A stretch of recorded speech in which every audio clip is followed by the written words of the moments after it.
Hello everyone and good evening. I'd like to welcome any new participants as well as welcome back any previously participating people that are joining us tonight. And before I introduce myself, I'd like to direct your attention to your screen. There should be a poll up, and this poll asks, which professional role do you represent? All right. So it's my pleasure to welcome you all to tonight's Interprofessional Virtual Grand Rounds presented by the American Academy of Developmental Medicine and Dentistry. My name is Michael Tarr, and I am a third-year medical student at New York Medical College, and I am the AADMD Virtual Grand Rounds Facilitator. So I'm going to close the poll, and this poll shows us that joining us tonight we have 8% of our participants working in administration, 8% are students, 23% are working in medicine, 31% are working in dentistry, and 31% are working in another field.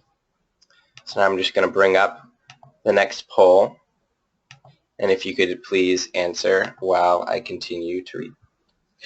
So the AADMD Virtual Grand Rounds seek to create a space for mentorship and exchange of knowledge and experience between seasoned IDD providers, entry-level clinicians, and future healthcare providers in training. The purpose of the Grand Round sessions is to expand and strengthen the IDD healthcare workforce across a spectrum of experience levels. At the end of the presentation, please stay on with us to ask any questions you have for the presenters. Questions can be submitted through the Questions tab on your gray control panel on your screen. So I'm going to close this poll now. And we have, so this question asked, in which stage of your career are you? And we had 13% say they're in the pre-health professions training, 13% said health professional training, and 73% said currently practicing. All right. Now I'm just going to bring up the very last poll.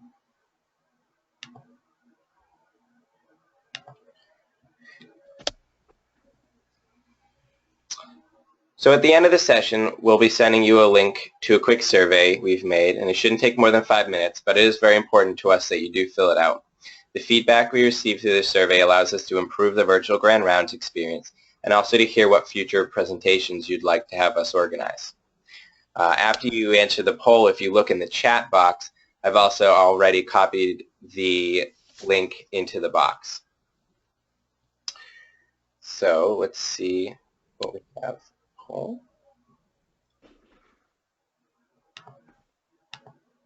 So this poll said, so it asks, what do you hope to gain from this webinar? We had 11% of participants say they look to learn foundational healthcare concepts for individuals with IDD. 6% said they're looking for networking. 39% said to gain interprofessional perspectives on healthcare for individuals with IDD. And 44% said to gain pearls from complex and challenging clinical cases. All right. And before I introduce our presenters, I also want to point your attention towards the handouts tab you should have on your gray GoToWebinar box.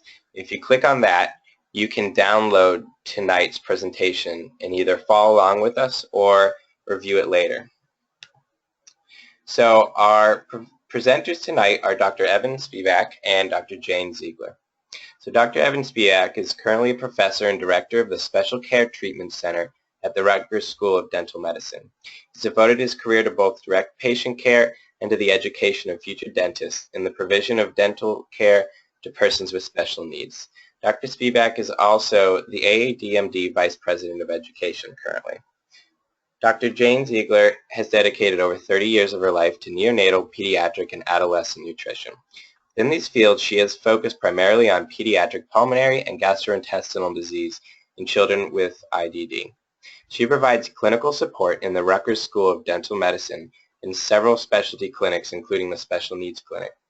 Dr. Ziegler has continued to train and research in many areas of nutrition and diet and is also the course director for a number of graduate-level courses at Rutgers University.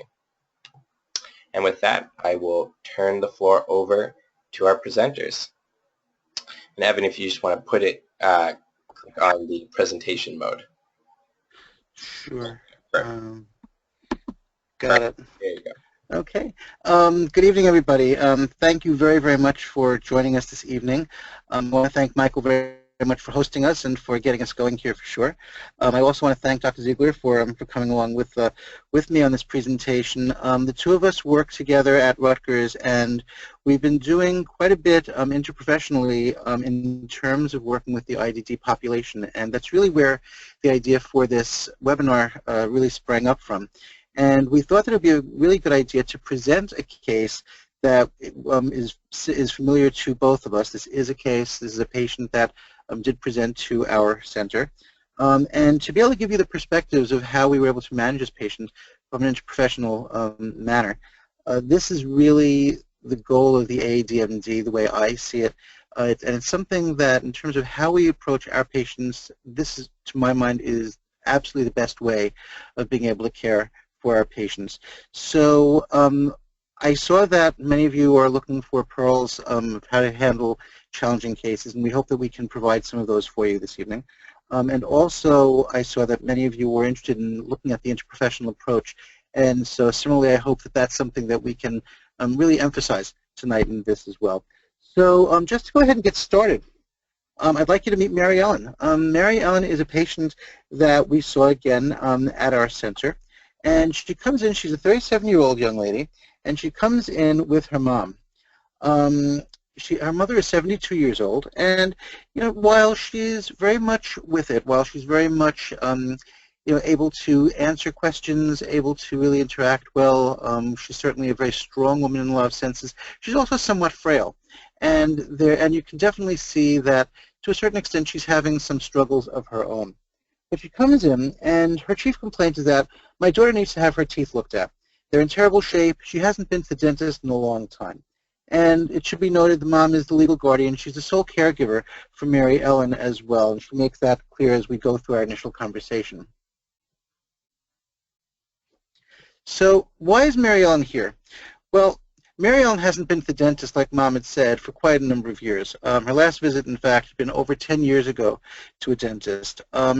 At this stage of the game, what brings her out? Well, spontaneous oral pain.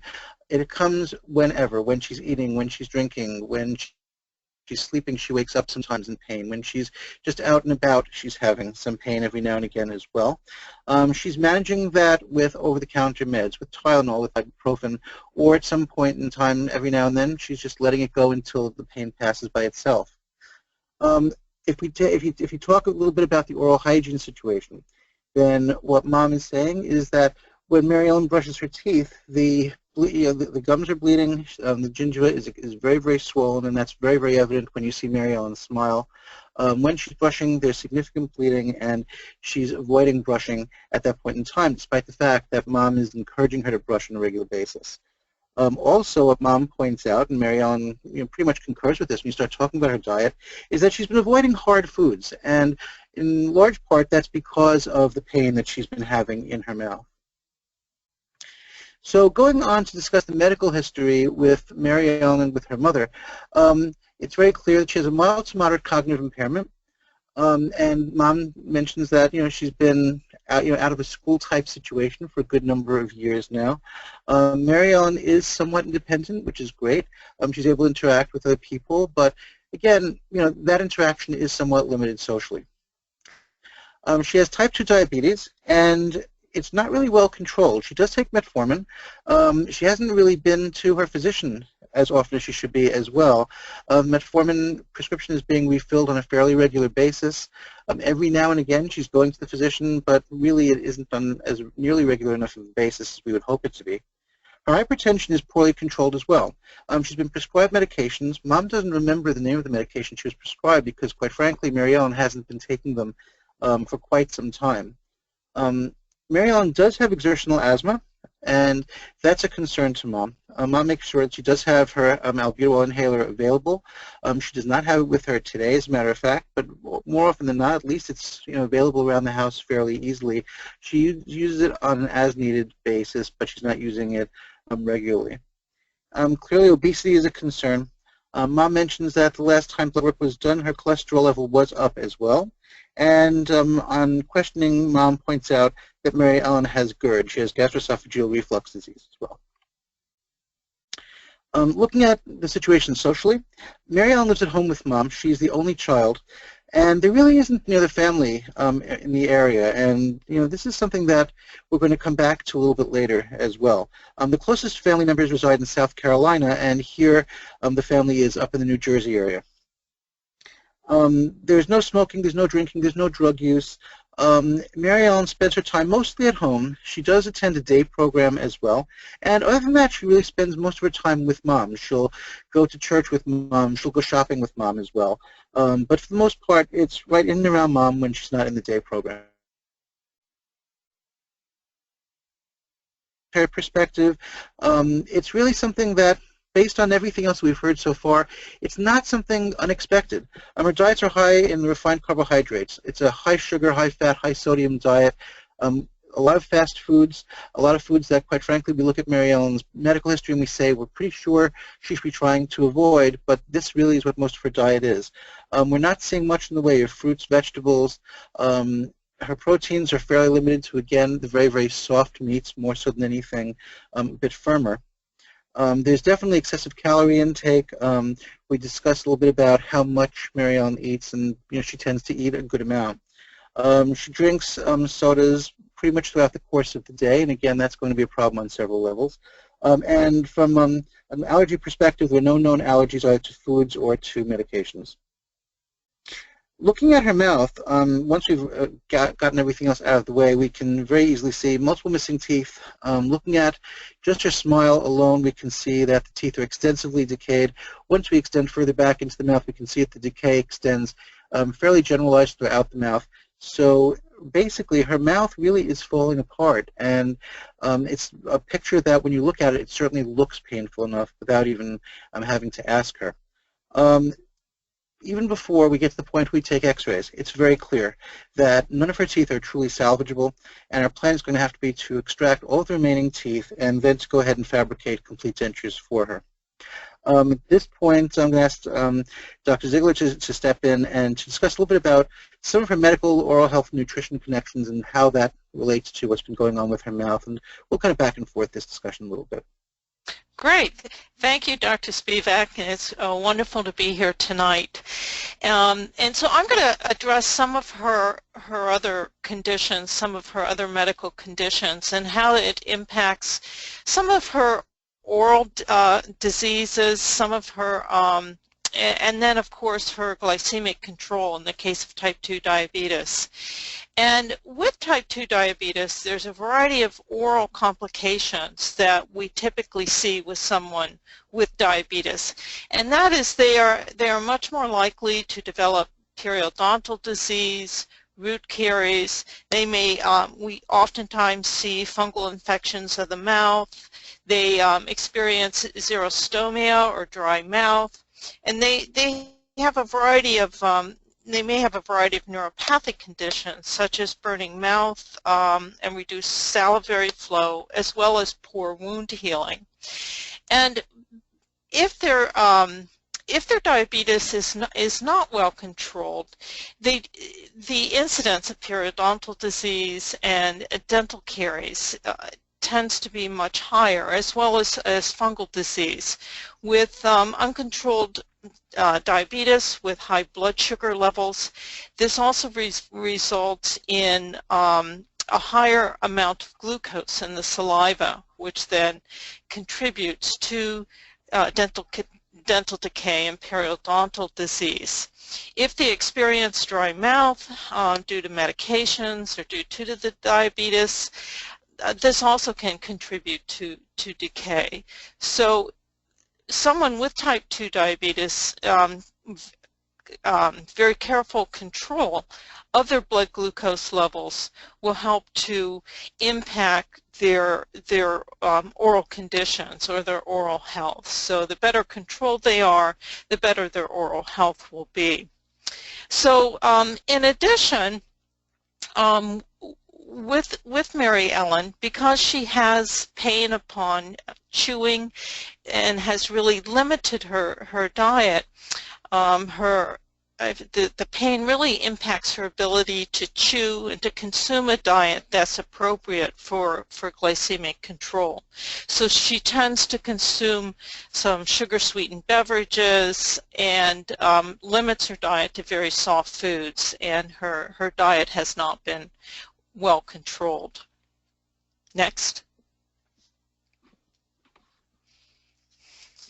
Now, Mary Ellen's obesity really has been long-standing, and some of the concerns with obesity that impact her other health concerns is that because of her weight, her activities of daily living have become limited. She doesn't get around as well. She's unable to exercise or do a lot of walking because of her extra weight. It also can impact her asthma control. And of course it contributes to the insulin resistance. So the fact that she is obese and she has type 2 diabetes, and her glycemic control has been poor over time. And obesity also contributes to her hypertension. Obesity also will increase her risk for periodontal disease, so that type 2 diabetes, obesity, they all contribute to some of the oral health conditions, in particular periodontal disease, which impacts her ability to eat and consume a diet that will also improve her glycemic control. And what we saw with her diet is that her diet really contains excessive calories, which continues to contribute to her obesity as well as to her type 2 diabetes.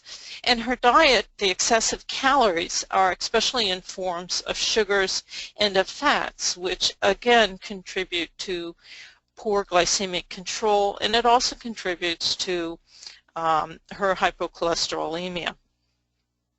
Next. Next.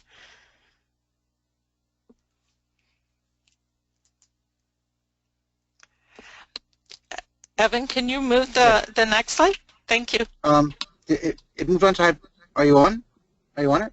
Hypertension? I'm not. It hasn't. Oh, there we go. Thank you.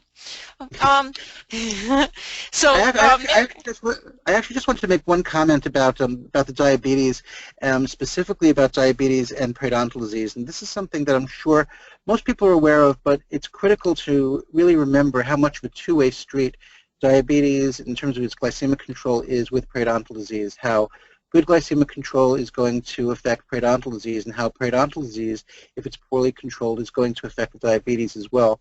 So everything that's going on with Mary Ellen really is very, very much connected here. So that was just a point I wanted to bring up.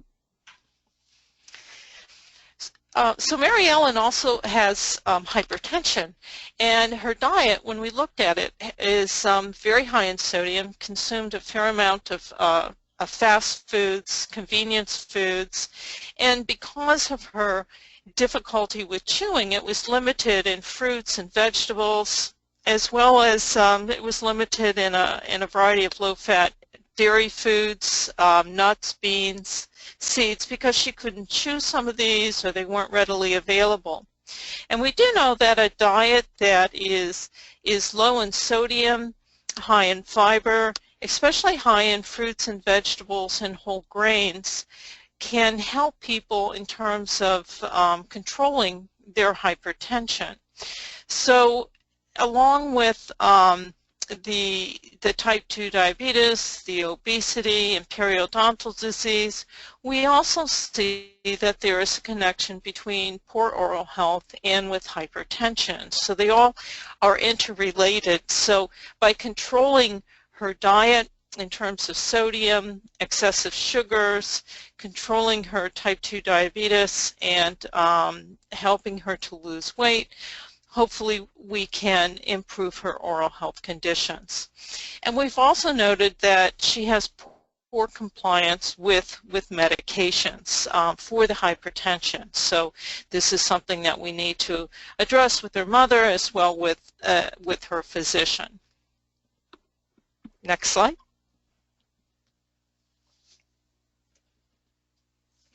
So some of the conditions such as asthma, because of the medications, we oftentimes see an increase in fungal infections of the oropharyngeal area.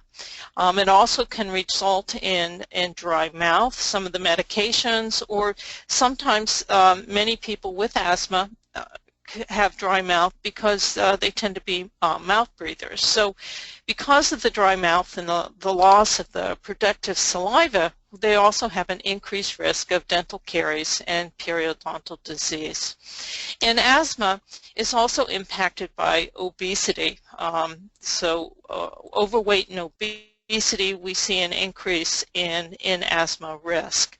So everything's pretty well connected. And with hypercholesterolemia, we see poor compliance with diet and medications. Her diet is not only high in calories, it's also very high in saturated fat, which can contribute to the hypercholesterolemia. And again, we see this bidirectional relationship between periodontitis and lipid disorders such as hypercholesterolemia. And obviously, Mary Ellen has some cognitive impairment, and we worked with her mother to address some of the issues, but as her mother is elderly and has some issues of her own and getting around, one of the issues with Mary Ellen is that she really has a high reliance on her caregiver for dietary choices. And because her mother has some limitations, many times they relied on fast foods and some more the convenience foods, which contributes to many of the medical issues and health issues that Mary Ellen has been contributing.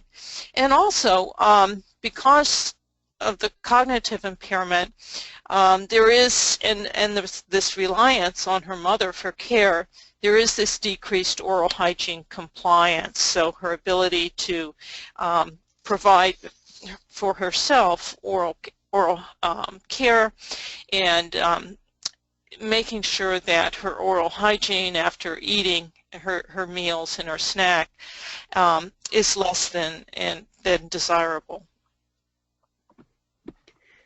So one thing that we really wanted to bring up and we really wanted to discuss as a major part of this presentation tonight was really GERD. We want to discuss this because GERD is a tremendous problem in general in the overall population, and it's even more of a problem in many cases for our patient population. In some cases, especially with those patients who are less verbal or nonverbal, they're not really able to verbalize the symptoms that they're having as a result of GERD. They're not able to let anyone know the problems that exist, and sometimes the practitioner may be the first one to pick this up. Certainly from a dental perspective, there are several clues that exist, and we'll be going into that a little bit later. However, at this point, I just want to go over just a very, very quick overview of what GERD is and what factors contribute to it. So GERD is a common relapsing condition. It's a condition that will cause significant morbidity over the course of time, and actually the complications of GERD can be significant enough to cause significant mortality as well. So it's not something that should be underestimated. It's certainly not something that should be overlooked. GERD, as you can see from the diagram that accompanies this slide, GERD is related to a decreased tone in the lower esophageal sphincter. As that tone decreases, then what happens is you will have acidic contents from the stomach coming back up the esophageal mucosa, and overall it will cause problems over the course of time. You'll see inflammation such as Barrett's esophagitis and adenocarcinoma as well. So again, this is something that is not to be overlooked. The numbers are pretty significant. About 40% or more of Americans are thought to have symptoms of GERD monthly. And while many of them will treat these without a physician's evaluation, people will go to the pharmacies, they'll go to the stores and get over-the-counter remedies, and very often these will be effective. In many cases, the need is for a physician evaluation and for physician treatment with something a bit more significantly. Classically, you'll see heartburn, you'll see regurgitation of stomach contents as well. This is common. The H2 blockers, the proton pump inhibitors, will be effective in treating this in many cases. If you take a look at the concerns of GERD, certainly dental erosion is going to be one of the major things that we'll be seeing as far as the dental issues are concerned. Obesity is a significant risk factor for GERD, as well as the dietary choices that the patients will make. If we take a look at Mary Ellen in particular, we see how much her diet really can contribute to a situation with GERD and to those complications. She's eating a fatty diet, basically drinking a lot of carbonated beverages. The soda is around all the time. She doesn't drink alcohol, but alcohol, coffee, tea, chocolate, peppermint, these are all other risk factors for the development and the continued progression of GERD. Again, she doesn't smoke or use nicotine or tobacco. However, she is, that is a risk factor for GERD. Just to point out, Dr. Ziegler and I worked with Dr. John Nevins about 2 years ago on a presentation with GERD, and so we just want to throw out a little bit of gratitude to him for his contribution to this lecture even 2 years past that. If we take a look at some of the medications that worsen reflux, we'll see many medications that, for those of you working with the IDD population, are clearly recognizable as medications that are very, very common in this population. Certainly the beta blockers for those who are hypertensive, the alpha blockers as well, calcium channel blockers. And among these medications, we see those medications that have significant oral effects as well, amlodipine certainly being one of the ones that, that stands out, nifedipine as well. The anticholinergic agents, the analgesics, and when we're talking about our patient population in particular, very often we're seeing patients on the benzodiazepines and the barbiturates. Phenobarbital significantly will worsen GERD, as will the benzos. So these are medications that, again, our patients are taking, and we have to be aware that this can be a significant cause or contributor to GERD, and we have to ask the questions in order to determine whether or not this is a factor for the patient. So I'm going to turn this back over to Dr. Ziegler to deal with nutritional considerations for this patient. Great, thank you. So upon a nutritional assessment of Mary Ellen, I did calculate out her BMI, which came out to be over 31, which is evident or is classified as obesity. And as I mentioned before, this is really long-standing. She has been obese over a long period of time, so that in itself is going to be difficult. The longer someone presents with obesity, the more difficult its management it is. And then the nutrition-focused physical examination, when upon examination, she did present with nigricans acanthosis, which is that kind of soft velvety lesions that I noticed around her neck. It also can occur in a variety of skin folds, such as under the arm. And she did present with an elevated blood pressure. And she had some xanthomatosis around her eyes, which is indicative of high cholesterol. So she complained of frequency of urination and thirst, which clued me in the fact that her blood sugars are probably not well controlled. And she also complained of heartburn and frequent burping, which is indicative of her issues that she was having with GERD. So I took what we call a 24-hour recall. I asked her mom as well as Mary Ann to kind of give me an idea of what they might normally eat in a 24-hour period. And you can see that Mary Ellen eats 3 meals a day. She has 3 snacks, and then she has she sips on sugar-sweetened beverages, particularly carbonated beverages, throughout the day. And you can see that her intake is very high in fermentable carbohydrates. We see Frosted Flakes cereal, with the Coke at breakfast, and so not only carbonated beverage, but the Coke is also high in caffeine. She takes in, she drinks whole milk, hamburgers and fries. You see cookies and ice cream, some fried foods, gravies, biscuits is a higher fat type bread, sweetened tea. And so her food intake, you can see, is high in saturated fats. We see high in sugar intake, and also her frequency of eating, at least 6 times a day. And of those 6 times, it's a frequent eating of the fermentable carbohydrates, which puts her at extremely high risk for dental decay. Next. So just kind of an overall assessment, we saw, as I mentioned, these really refined fermentable carbohydrates throughout the day, and a diet that was very high in fat, contributing to obesity and the hypercholesterolemia. And in particular, I saw large serving sizes, which makes me think that there is a lack of education in terms of the mother and Mary Ellen in terms of control of many of her chronic diseases, such as the type 2 diabetes and the hypertension, as well as the GERD, and how to control those symptoms. Significant sugar-sweetened beverage consumption, as I mentioned, is directly related to dental caries.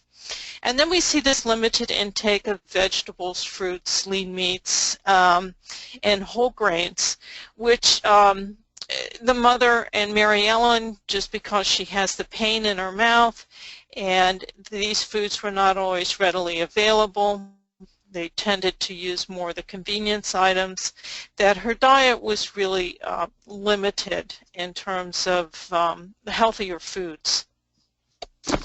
Next. So this slide just kind of is an overview of the relationship between nutrition and dentistry and kind of the oral health connection. We always like to say that the oral cavity is really the gateway to your GI tract. And most of us realize that diet, there is this local effect on the oral cavity.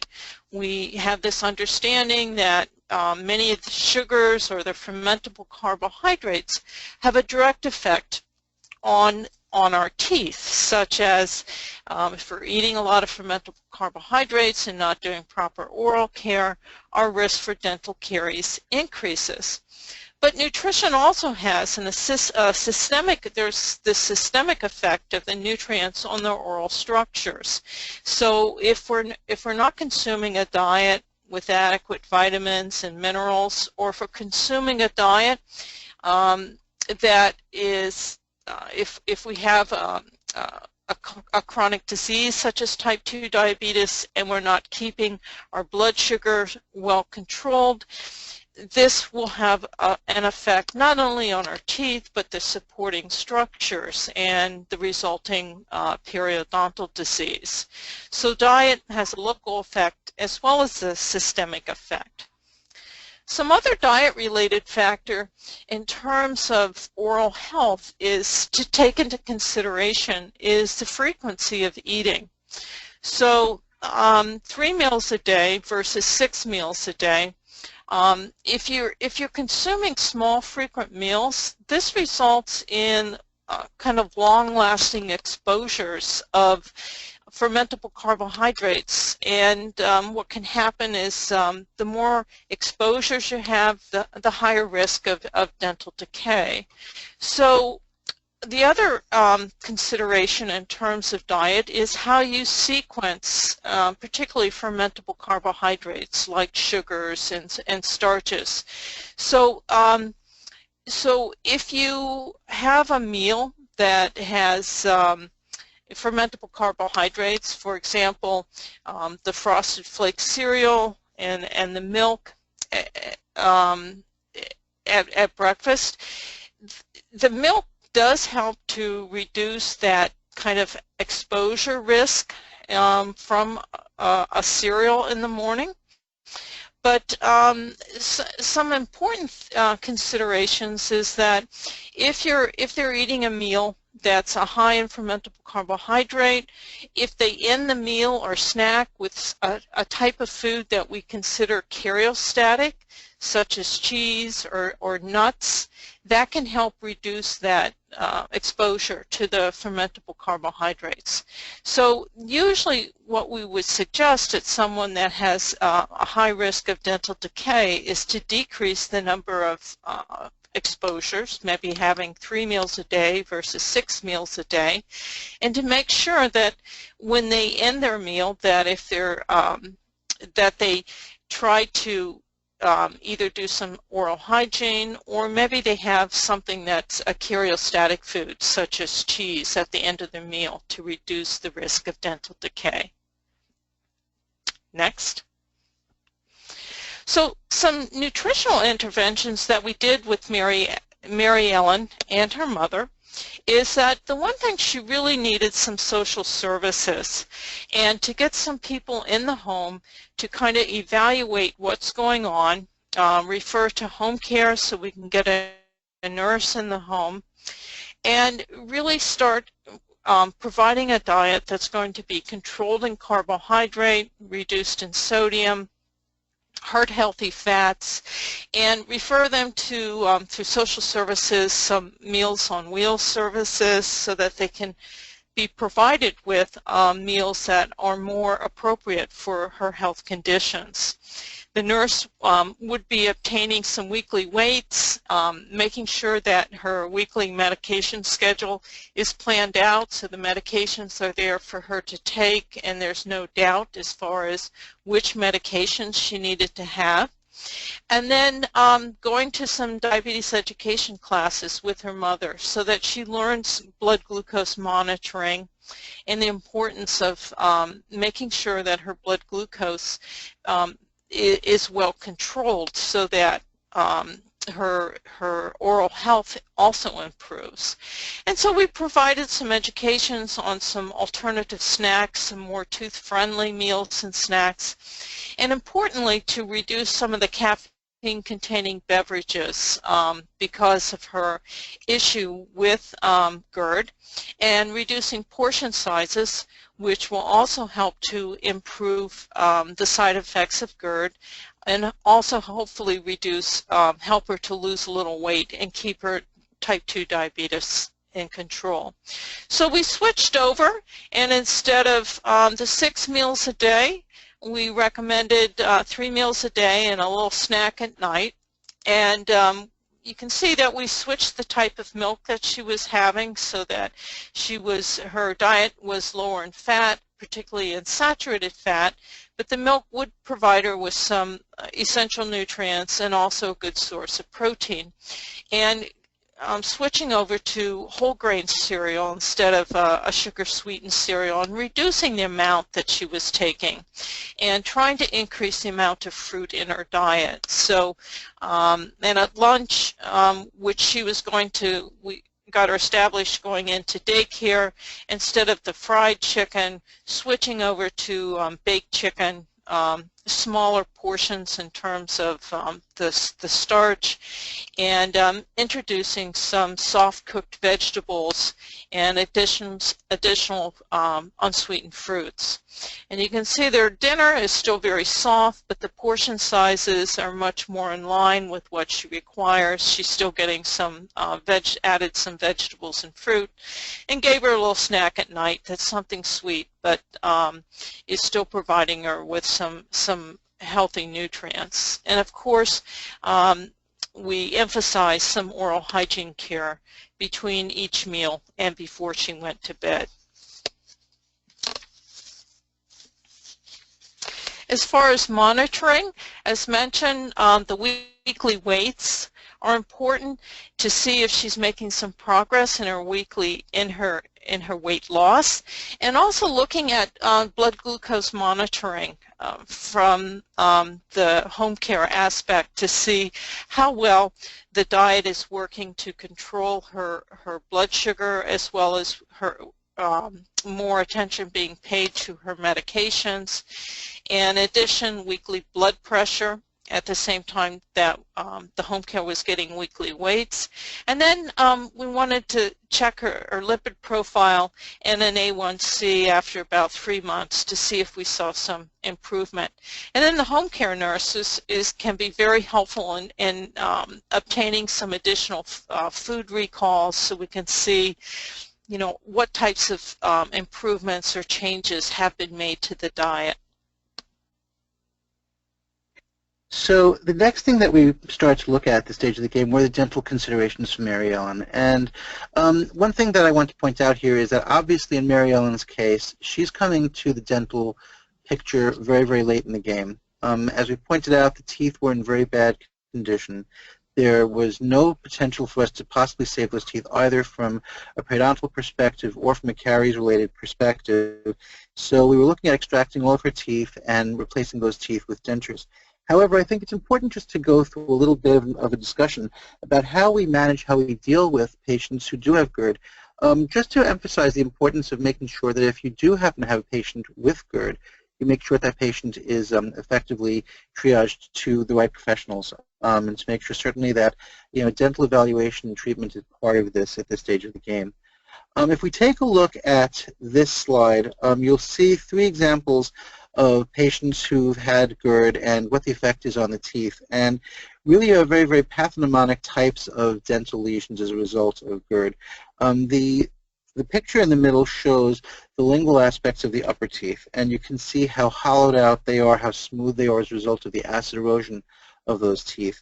The picture on the upper right-hand side as well shows the effect on the posterior teeth and how the teeth are really just worn through and the dentin is so well exposed. If you take a look at the picture on the upper left, you'll see that the very characteristic pitting in the enamel, and this may be a very extreme situation. However, this is something that without question you'll see very often in patients who are suffering from GERD, and these are some of the early indications that as a dentist we'll very often pick up, and in many cases we've been the first ones to point out to a patient that they really needed the care. If you take a look at the root lesions on that slide, on that picture as well in the upper left, you'll see how deep those lesions can actually extend. So we're talking about lesions that can actually destroy the teeth. In Mary Ellen's case, GERD was responsible, along with just overall neglect, poor oral hygiene, poor periodontal disease, but the GERD was responsible for a significant amount of the damage that was being done orally to her mouth. So even after she's losing the teeth, we want to make sure that the oral hygiene does improve. It's going to significantly help her in terms of making sure that she doesn't develop candidiasis infections underneath the dentures, and it's going to help assure better health all the way along for her. For patients who do still have teeth, and we've seen GERD, then once it's been identified, we want to make sure that topical fluoride after prophylaxis is one of the recommendations. The fluoride is going to be significant in helping to at least either arrest or to slow down the progression of the GERD, especially if the patient is put on medications that will help to affect the production of the stomach acids. And occlusal guard fabrication as well can be very, very effective. The question is whether or not the patient will be able to tolerate it. In this case, if Mary Ellen had come to us earlier, I think that she possibly could have tolerated a guard. It turns out that she was able to tolerate her dentures very, very well once they were made. So the potential for an occlusal guard for her really was there. So again, it's something that should be considered for those patients.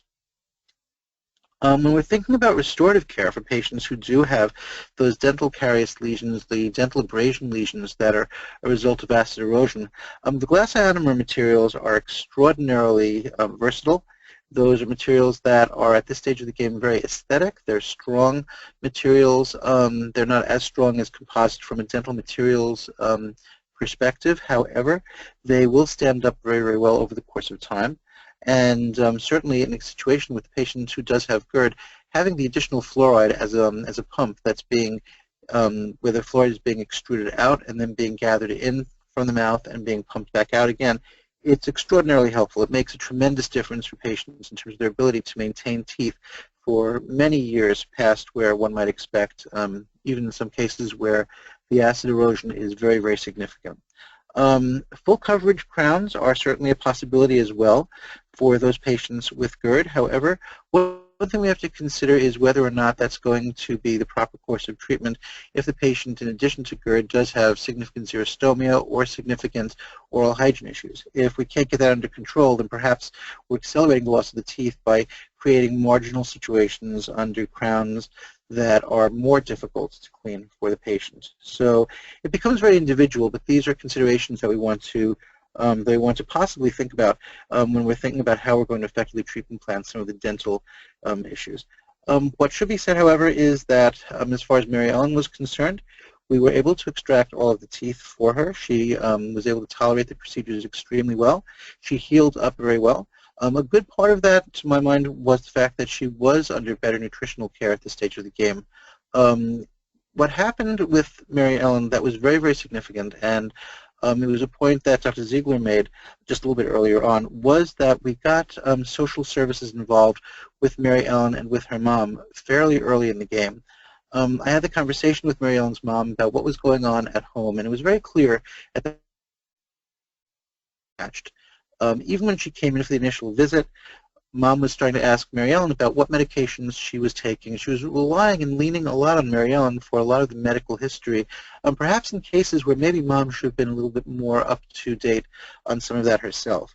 It really gave the indication that Mom was struggling with a lot of issues. And indeed, Mom is older. She was in her mid-70s at that point in time. She was starting to develop her own health issues as well, and she was really struggling to keep things together as a single mother at this point in time with no real help from the family or the community that she had. She did not know where to turn. And when we discussed the idea that maybe social services could get involved and help her out a little bit, she was extremely grateful for the possibility that she'd get a little bit of a hand. So she was very, very open to the idea. We put her in touch with social services, and really that made a tremendous difference. One of the huge differences that it made was that it got Mary Ellen back on track with getting her proper medical care. She started to get the hypertension under control as a result of diet and as a result of being back on medications. She was certainly far better controlled as far as her glycemic issues were concerned as well. So we started to see some very significant changes, some significant turnaround for her. By the time the extractions were done, she had been healing. The fabrication process for the dentures was fairly standard and routine, and Mary Ellen actually adapted extremely well to the dentures as well. So overall, from that perspective, this was certainly a very, very successful outcome. The one thing that should definitely be be brought into this case is how critical that type of case management is. Also, just to just to quickly mention home maintenance. It's important that there is awareness of the dental conditions for those patients who do have GERD, obviously. The dietary modifications, as we noted as well. So just some things to think about for those patients who do have GERD.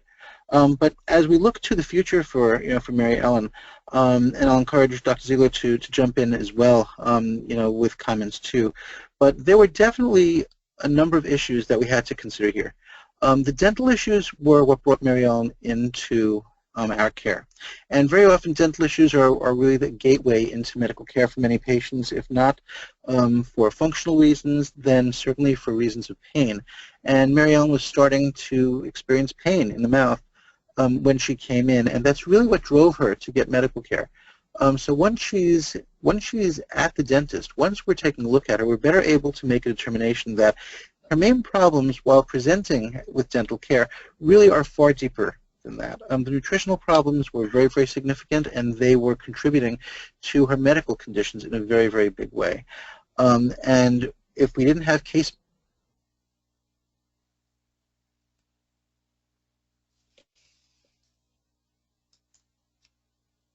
her dental appointments. So there was a lot going on that needed help, and Mom herself started to need some medical care too. So the fact that there was actually some extra help around made a tremendous difference for her. And just to add on to that, is that one of the important pieces of information is that with new dentures, it's important that the person learn kind of to learn how to eat all over again. And so one of the educational processes that we do at the dental school with the dental students in particular is to make sure that whenever one of the students maybe extracts a person's teeth and then fits them with dentures, is that it's really important that we teach them how to eat. And so teaching Mary Ellen how to eat with dentures and making sure that when she chewed her first few days of eating that she had very, very soft food, and she learned how to chew on both sides of her mouth so that the denture didn't tip. So, you know, just learning to eat with dentures was something that Mary Ellen had to kind of learn to do, but did quite well. And the one thing really just, you know, kind of to wrap up, you know, this whole presentation and to really bring to the fore and to really bring into focus how critical it was, is a recognition of how much was really involved long term in making sure that Mary Ellen was going to not only get the care that she needed more immediately, but that she was going to be able to maintain herself well. It required dental care, really I guess at the outset.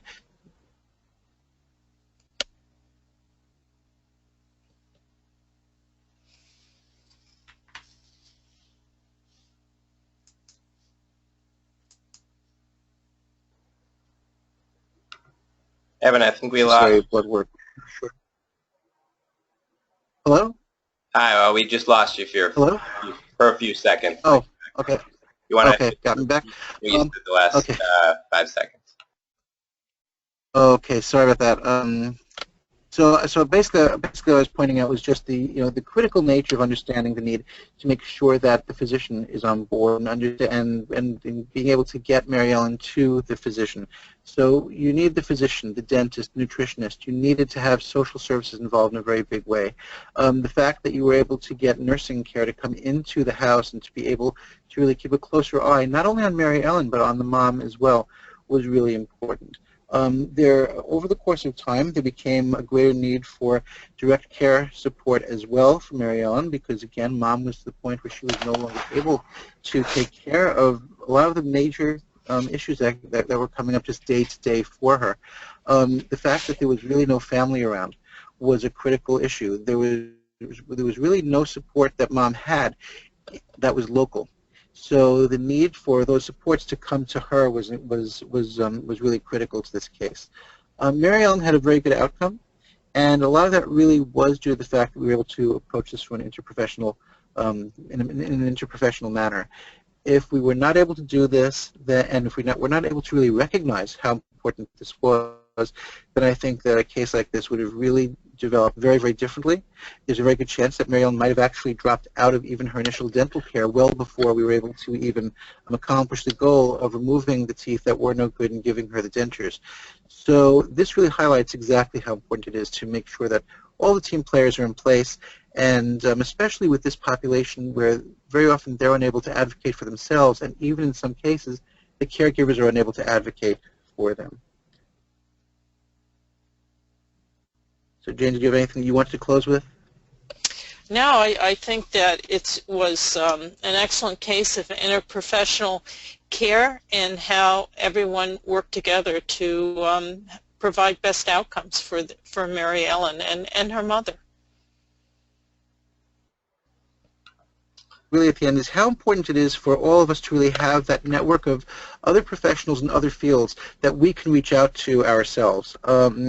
Very often one of the big problems is that as a physician they may not necessarily know who to refer a patient to if they have some complex dental needs, if it's a patient with intellectual disabilities. It may be hard to find someone in the nutrition field. We may not know where to find those social services from one profession to the next. So the idea of working within our own silos but being able to then reach out to those others is important. Building those networks is important. Building those relationships is extraordinarily important. So that really is, if anything, really the take-home message of what we wanted to get across. So we just want to thank you very much for your attention this evening and see if there are any questions or comments that you had for us.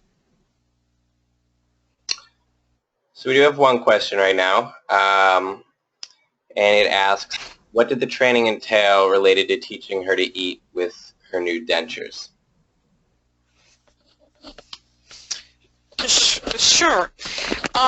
We have at the dental school, we have a variety of handouts that can be used, and it's important that we kind of tell them to use their fork and knife as their teeth for until they're really learning to eat with their dentures, so that they're chopping their food up very finely. Sometimes it helps to have the food a little more moist, and then when they eat, when they place the food in their mouth, many of us may chew on just one side of the mouth, but that they should put the food on both sides of their mouth and chew simultaneously on both sides of the mouth, so that the denture isn't tipping, and that they're kind of taking smaller portions, and just kind of learning that chewing with dentures is going to be much different than chewing with natural teeth. So it's small bites that have already been kind of pre-chopped with a fork and a knife, and then eating them on both sides, and really very soft foods at the beginning until they get used to the dentures, till their gums are healed, and making sure that they're coming back to see the dentist to make sure that the dentures are fitting, there's no sore spots as well. And one thing that I'll definitely point to as being a real advantage that we had in this case, although maybe it's not one that we might necessarily have wanted to have, is that Mary Ellen's diet was initially coming in as a fairly soft diet. And as she was losing her teeth over the course of several visits, she didn't really have to change too much in the way of function early on, and she was able to adapt very well to maintaining that softer diet until the tissues healed and until the dentures were fabricated. Once the dentures are fabricated, we wanted her to work continually with this soft diet until she was able to really build up her diet to something that was a bit firmer. So that was really important, and one of the big issues that we very often have, especially with our IDD patients, is the lack of patience that they have with themselves, the lack of patience they'll have with wearing a denture, and very often they don't accommodate very well to it. And if the denture isn't kept in, if the denture isn't worn and eaten with, then it's just never going to be successful. I think part of the fact part of the fact of how Mary Ellen was able to really adapt well to it was kind of where she started off, believe it or not. And over the course of time, her diet did develop a bit further. It moved certainly way beyond where she was. As it got healthier, she was able to move up in terms of the textures of the food, in terms of the hardnesses of the food as well. The second area that we really had to emphasize very well, and we emphasized it very much to Mom because Mary Ellen herself really was not able to accommodate this, was denture hygiene. And it was a very big concern to us whether or not Mary Ellen would be able to make sure to take dentures out every night, make sure she was able to keep them clean, certainly in between meals. We encouraged her to continue to rinse her mouth between meals to help to keep the denture clean, to help to keep the oral cavity clean, make sure that we were eliminating or at least minimizing any concerns that there would be for candidiasis. That took a significant amount of work, and so whereas very often with patients who are edentulous, we'll go ahead and recommend that they only need to come in on an annual basis for an oral cancer screening. In Mary Ellen's case, in the case of many of our other patients with IDD, we're going to go ahead and we're going to recommend they come in a bit more frequently, just if nothing else than for denture checks to make sure things are going well, make sure that they really are keeping up with denture hygiene, make sure that there are no sores as well. So that aftercare, once the denture is delivered, is actually very, very critical. Also making sure that she's keeping up with all of her other surrounding medical concerns as well, making sure that nutritionally she's staying on track, making sure that she's continuing to take her medications. This is something that, again, we as dental professionals can be part of, and it's something that really is part of the responsibility that we have for our patients as well.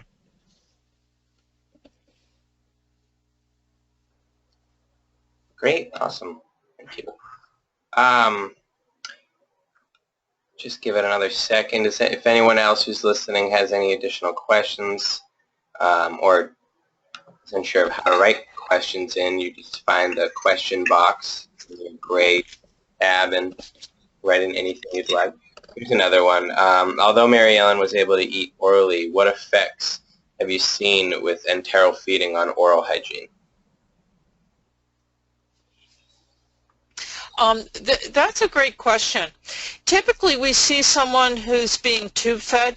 They typically develop a lot of plaque, and if they're not, they may not be taking anything by mouth in terms of food, and sometimes we find that maybe their oral hygiene isn't kept up to date, but we usually see a higher plaque buildup with someone on an enteral feeding. So the need for aggressive oral hygiene is very important with someone who's being tube fed. That's a great question. And the one thing that's really important to understand about this as well, we'll usually see a very, very significant buildup in calculus. So the calculus buildup is very often extremely rapid, and it is extremely tough, tenacious calculus. While you don't see much in the way of dental decay, obviously, since the patient is not going to be having much food by mouth, you are going to see that calculus buildup, and that can potentially cause some significant periodontal problems. If the patient has a significant history of aspiration concerns, then having any of that calculus chipping off in the mouth and then being aspirated back is going to set up a potential for an aspiration pneumonia as well. So it's something that, especially for our patients who are tube fed, we essentially are going to make sure that they're being kept very frequent basis. We're going to really emphasize the need for constant hygiene and any modifications to the hygiene schedule with the caregivers as well. So yeah, really, that's a very, very good question. It's a very important area as well. Thank you. So at this time, it does not appear that we have any other questions. So I just wanted to let everyone know that if you think of anything after the fact, feel free to email me. My email is on the flyer that you all used to register for this, and I can always relay it to the presenters. Other than that, I just want to thank our presenters for taking the time out of their day and putting on an awesome presentation. Thank you for inviting us. My pleasure. And with that, I think we can say goodnight.